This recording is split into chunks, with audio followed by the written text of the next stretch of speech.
Today's topic is about self-love versus self-like.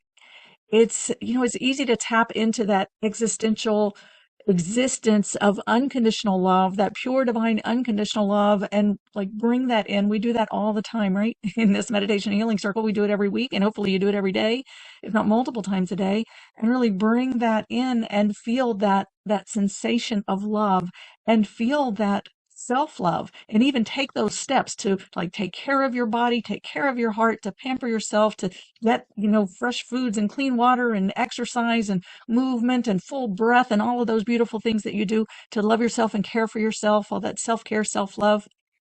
Well, what about self-like? What about self-like? I hear from a lot of people, and boy, I know this one very well firsthand. Sometimes it just feels like, gosh, the people that are closest to you, that are supposed to be the ones that, that love you, yes, they do love you, but there's that question, do they like you? Right? And there's that part in every one of us that wants to be liked. And that can be a painful struggle. And chances are you may have had someone in your childhood that you can remember, one of your siblings or parents or teachers or caretakers that said that said things that at times made you feel like you weren't enough, or there was something wrong with you, you were broken, you were defective, or just generally not enough.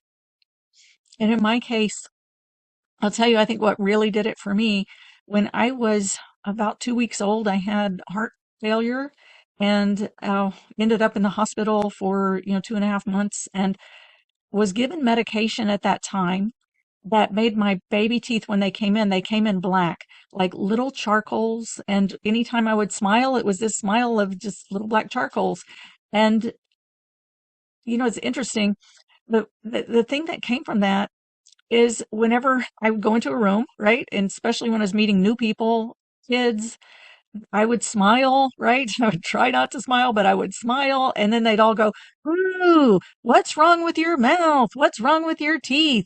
And of course, there's all these people looking into my mouth, and I would just like shrink inside. And of course, what I heard was, "What's wrong with you?"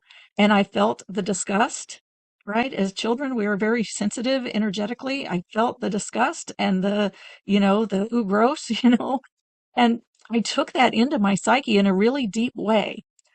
And I noticed, after I'd been doing healing work for a while, that I still had that issue. And I actually, at the time, I didn't really relate it, but I noticed that whenever I would go into a room, as beautiful and wonderful as I felt by myself or with a community that I had come to know and develop trust with, whenever I'd walk into a room with new people, I felt like they were totally disgusted by me.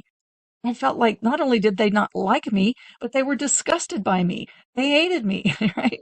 And I just, oh man, it was so hard to overcome and to try to be in my positive, vibrant, strong, confident self, walking into a room where I knew that people were going to be disgusted by me and hate me. So that was a real, like, when I finally said, okay, I got to do some work around this, and went into the healing was a beautiful experience. It was a beautiful experience. This is beyond just like changing your self-talk.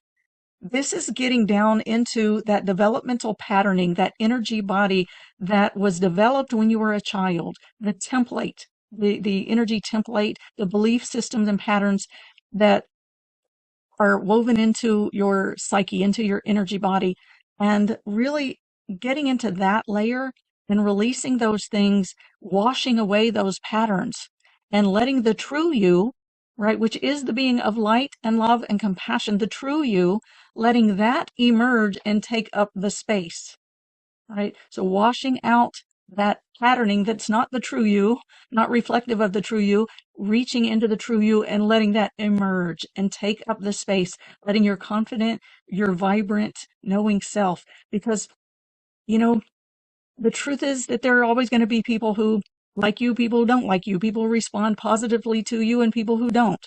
And that's okay.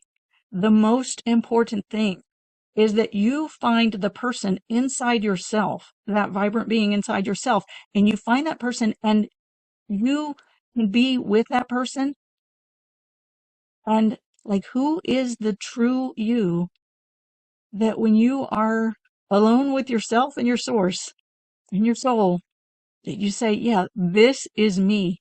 This is the person that I'm made to be. This is the person I'm made to like. I like this person. And then it becomes like such an integral part of you, right? When you know you're showing up as the person that you like, it becomes such an integral part of you that it's like the grass is green, the sky is blue, the sun is bright, and you are you, right? There is no question about it. There's no need to justify it or apologize for it or rationalize it or anything like that or hide it or anything. It is you. It is you, and it is the most beautiful, lovable, likable thing that you could ever be with. All right. So that's where we're going today, God willing. Let's go ahead and come into our meditation and healing circle.